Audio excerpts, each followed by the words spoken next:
वालेकुम प्यारे तलबा, आज हम उर्दू पढ़ेंगे जमाते दहुम। जमाते दहुम में 9वीं नज़म है औरत।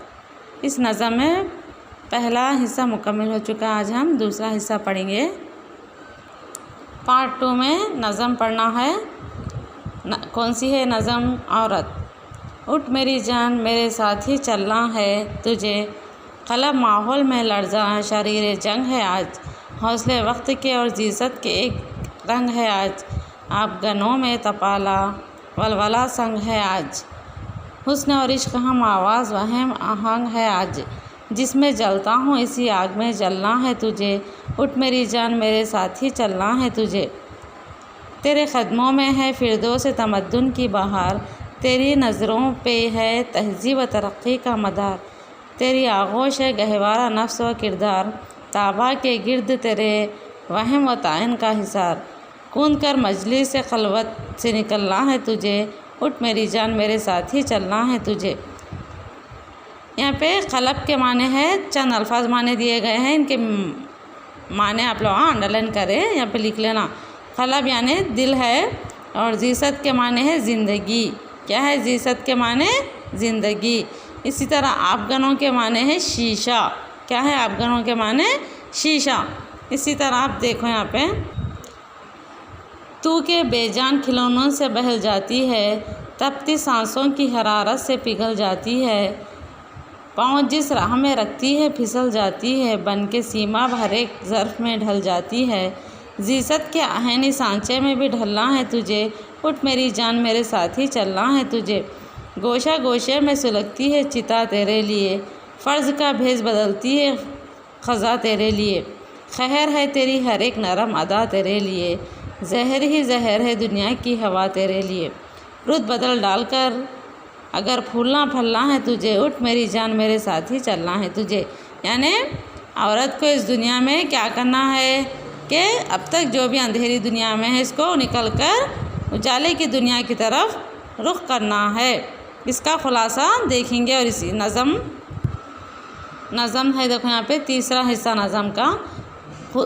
खदर अब तक तेरी तारीख़ ने जानी है नहीं, तुझ में शोले भी है बस अश्क फिशानी नहीं, तू हकीकत भी है दिलचस्प कहानी ही नहीं, तेरी हस्ती भी है एक चीज़ जवानी नहीं, अपनी तारीख़ का उन्वान बदलना है तुझे, उठ मेरी जान मेरे साथ ही चलना है तुझे। तोड़कर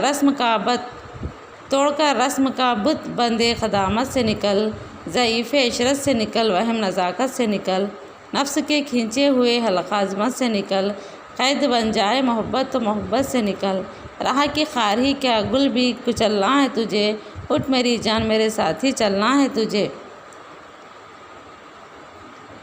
फोर्थ है ये पे नज़म का फोर्थ हिस्सा यानी फोर्थ बीट। तोड़ ये अज़्म शकन दगदगापन भी तोड़, तेरी खातिर है जो जंजीर वो सौगंध भी तोड़, तौक़ ये भी है ज़मरुद का ग्लोबन भी तोड़, तोड़ पैमाना मर्दान क़र्दमंद भी तोड़, बन के तूफ़ान छलकना है उबलना है तुझे, उठ मेरी जान मेरे साथ ही चलना है तुझे। तू फ़लातून व रुस्तू है तू ज़हरा परवीन, तेरे कब्ज़े में है गर्दों तेरी ठोकर में ज़मीन, हाँ उठा जल्द उठा पाए मुक़द्दर से जबीं, मैं भी रुकने का नहीं वक्त भी रुकने का नहीं, लड़खड़ाएगी कहाँ तक संभलना है तुझे, उठ मेरी जान मेरे साथ ही चलना है। इस नज़म का खुलासा यहाँ पे दिया गया, यानी पहले बंद 4 बंद है ना, 4 बंद क्या नज़म का खुलासा भी यहाँ पे दिया गया। शायर ने इस नज़म में कमज़ोर तकदीर पर भरोसा करने, अपने आप को मुक़द्दर की नज़र करने वाली एक ऐसी औरत का तस्वुर पेश किया।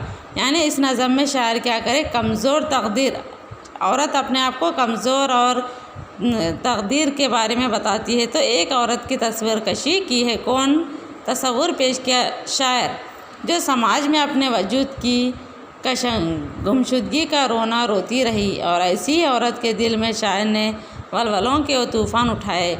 यानी औरत हमेशा मैं कमज़ोर हूँ, नादान हूँ और अपने दिलों में नादानी है बल्कि समझती, लेकिन ऐसे दिलों को उभारने के लिए शायर ने इस नज़म को लिखा है। तूफ़ान उठाए हैं कि मर्दों के खुद साख्ता जबरो उस्ताद के महल मिट्टी के तूदों की तरह ढेर हुए नज़र आते हैं।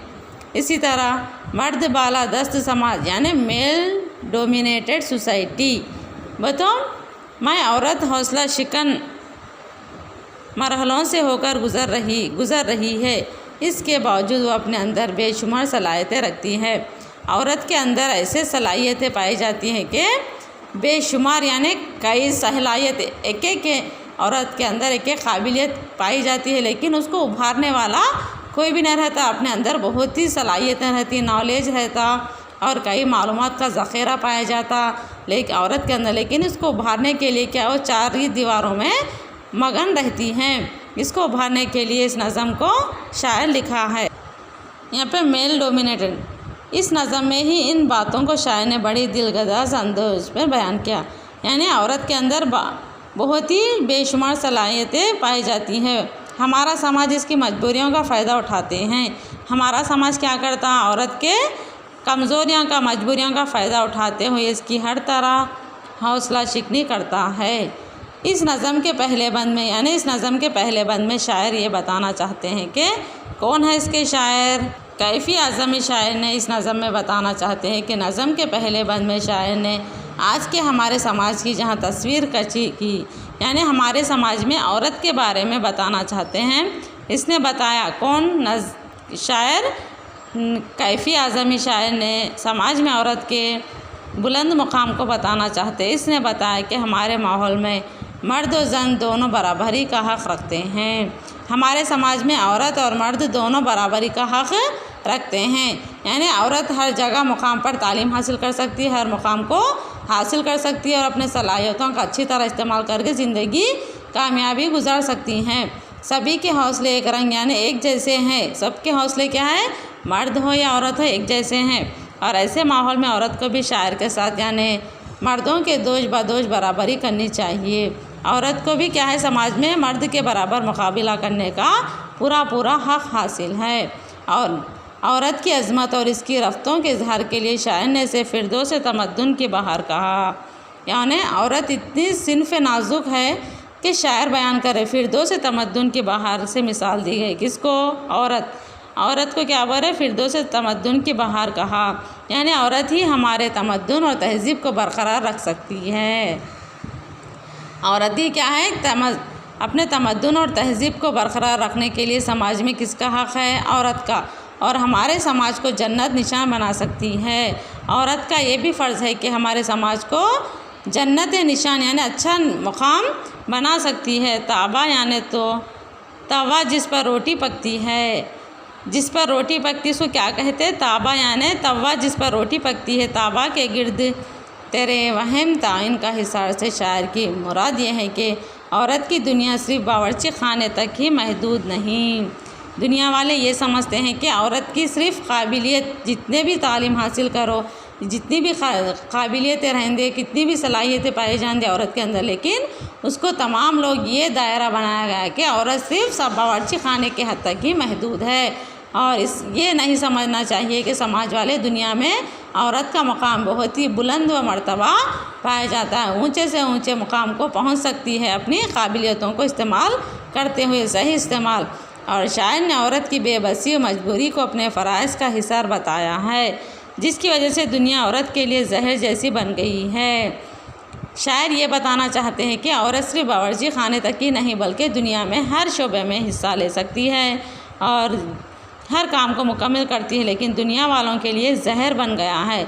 लेकिन शायर ने कहा कि वो वक्त को बदल डाले, यानी औरत क्या करना चाहिए, वक्त को बदल डाले, यानी हालात को पलट दे और आगे बढ़े, अपने हालात को पलट दे और आगे बढ़ते जाना चाहिए। कौन, औरत।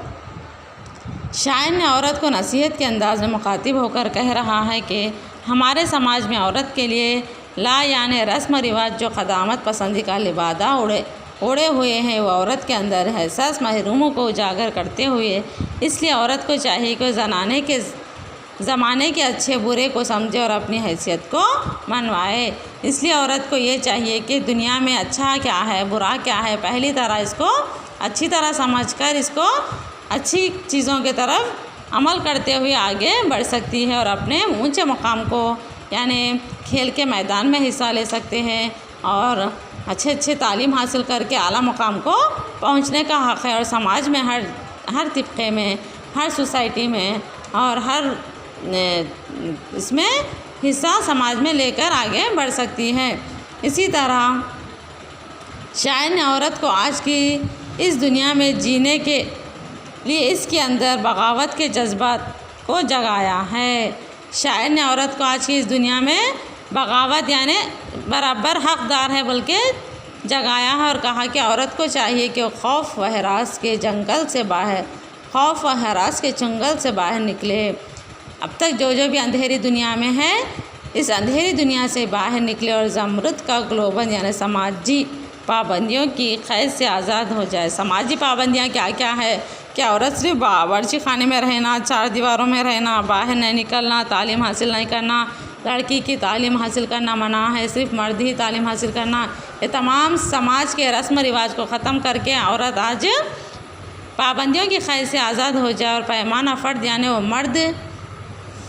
वो मर्द चाहे कि खौफ व हरास जो औरत को घर के अंदर देखना चाहते हैं, कौन मर्द तो घर के बाहर की दुनिया को देखे और इस तरह अपनी ज़िंदगी को गहरबार करे।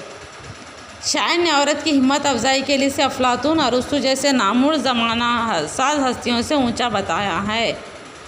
शायर क्या करे? शायर ने औरत की हिम्मत अफजाई के लिए क्या करे? मिसाल दिए, जैसे अफलातून साइंटिस्ट को और अरस्तु जैसे नामुर साज हस्तियों से मिसाल देते हुए बताया, कहा कि वो पाए मुक़द्दर से अपनी जबे को उठाए यानी अपनी बेबसी पर ना रोए, इसलिए वक्त के किसी के लिए नहीं रुकता, यानी वक्त तो किसी के लिए नहीं रुकता, सिर्फ अपन वक्त के साथ चलने वाले ही अपनी मंजिल मकसद को पा लेते हैं। वक्त तो इंसानों के लिए नहीं रुकता, बल्कि वक्त के साथ अपन चले तो क्या होता, अपनी ज़िंदगी ऊंचे मकाम यानी अपने मंजिल को हासिल कर सकते हैं। नज़म औरत तरक्की पसंद जमालियात फ़िक्र फ़न से मरसा व मज़ीन जिन से न सिर्फ बल्कि एक नज़म जन मजाज रुझानात वुमेन एम्पावरमेंट से मामलू है। यानी इस नज़म में क्या बयान किया गया? वुमेन एम्पावरमेंट यानी औरत की ताकत और औरत की तरक्की को इस नज़म में बयान किया गया। शायर नज़म में तराकीब तशबीहात, नज़म में क्या क्या रहना? तराकीब, तशबीहात, इस्तिआरात, मुहावरों और अलामात के इस्तेमाल से खूब तर बना दिया। ये ज़िंदगी का अलमिया ही के मर्दों ने औरत को एक खूबसूरत फूल से ज़्यादा नहीं समझा। क्या बोल रहे हैं यहाँ पे? मर्दों ने औरत को एक खूबसूरत फूल से ज़्यादा नहीं समझा, जबकि शायर ने बताया कि औरत सिर्फ रोने धोने का नाम नहीं बल्कि इसके अंदर जज्बात और एहसासात के शोले भी लपके हैं और औरत कोई कहानी नहीं जिसको पढ़कर या सुनकर लुत्फ़ अंदोज़ हो जाए। औरत एक कहानी नहीं बल्कि औरत के अंदर कई सलाहियतें, काबिलियतें मौजूद रहती है। इसको उजागर करना ही अपना मकसद है इस समाज का। या फिर भी नहीं कि औरत सिर्फ जवानी का एक ख्वाब है, बल्कि औरत को तारीख़ के औराक़ में देखा जाए तो वो हिम्मत, हौसला, सब्र, इस्तक़ामत, एसार क़ुरबानी जैसी बुलंदियों पर नज़र आएगी। औरत को सिर्फ घरेलू हद तक या सिन्फ नाजुक के हद तक या फूल की मिसाल देकर समझना नहीं चाहिए, बल्कि क्या समझना? औरत के अंदर हौसला व हिम्मत और सब्र, इस्तक़ामत, एसार क़ुरबानी जैसी बुलंदियों पर नज़र आएगी। ये औरत के लिए ज़रूरी है कि वो अपनी तारीख़ को बदल डाले। औरत की ये ज़रूरी है कि अपनी तारीख़ को बदल डाले, यानी अपनी ज़िंदगी को आगे बढ़ाए, तालीम हासिल करके या दूसरे कामों में हिस्सा लेके बढ़ चढ़कर हिस्सा लेना चाहिए। समाज में तरक्की करना चाहिए, आला से आले मुकाम को पहुंच सकती है। ये नहीं बल्कि सिर्फ घरेलू हद तक ही मौजूद है। ये नज़म तो मुकम्मल हो चुकी है। इसके बाद है तुलबा सवालात के जवाब लिखना है और ऑब्जेक्टिव और ग्रामर देखेंगे। यहाँ पे सेकंड बीट है। हमेशा आप लोग सेकंड बीट से लिखते इज़हार मुहाफ़िज़ ज़मीर तख्लीक़ी सलाहियत का इजहार। इसमें 2 सवालात है, सिर्फ मुख्तसर नहीं है। सिर्फ क्या है यहाँ पे तवील ही है, मुख्तसर तो नहीं दिया गया। इसमें तवील 2 आंसर्स लिखना है। उसके बाद क्या रहता आप लोगों को लफ्ज़ियात या ज़ुबान शनासी। देखो दर्ज झेल अल्फाज को जुमले में इस्तेमाल कीजिए। क्या करना है? ज़ीसत के माने ज़िंदगी, आगोश, आपगना, हिसार, सौगंध, ये तमाम अल्फाजों का इस्तेमाल करते हुए जुमले बनाना है, छोटे छोटे सेंटेंस बनाना है। बे बीट में देखो इन अल्फाज की वजाहत कीजिए। फिरदौस तमद्दुन, इनको क्या करना है, इसको भी जुमलों में इस्तेमाल करके लिखना है। इसी तरह जीम, दर्ज झैल अल्फाज के हम माने अल्फाज नज़म के कौन से मिसरे में है ढूंढ कर लिखिए। लड़खड़ाना है, घेरा है, मुकर्रर करना, बिजली चमकना, तो इन अल्फाज है ना, तो इस नज़म में कौन से अशारों में है उसको पहचान के इसका मिसरा लिखना है। इसी तरह दाल, नज़म में कई मुरक्कब अल्फाज इस्तेमाल किए गए हैं, इन्हें ढूंढ कर इनके माने तलाश कीजिए। क्या बोल रहे हैं यहाँ पे, नज़म में कई मुरक्कब अल्फाज इस्तेमाल किए, इस नज़म में कौन सी नज़म, औरत नज़म में कई मुरक्कब अल्फाज दिए गए हैं, इन अल्फाजों को नज़म में से ढूंढकर लिखना है। तुलबा एक बात गौर से सुनो आप लोगों, ये सवाल जवाब, ये नज़म औरत कंप्लीट हुआ है। ये 2 दिन का टाइम दे रही मैं आप लोगों को, जो भी जितने भी तुलबा ये सबक का क्वेश्चन आंसर से लफ्ज़ियात ज़ुबानी शनासी नहीं लिखे, अब लिख के मुझे 2 दिन में बताना है, फ़ोन के ज़रिए लिख के बताओ ये सबक के सवालात के जवाबात और लफ्ज़ियात और ज़ुबानी शनासी क़वायद पूरा लिख के कंपलसरी बताना है, जो भी तुलबा नहीं लिखे सो वाले। और इसी तरह अब हम कौन सा है क़वायद देखेंगे। क़वायद देखो यहाँ पे तुलबा, क़वायद में क्या करना है, अलिफ़, इस शेर पर गौर कीजिए।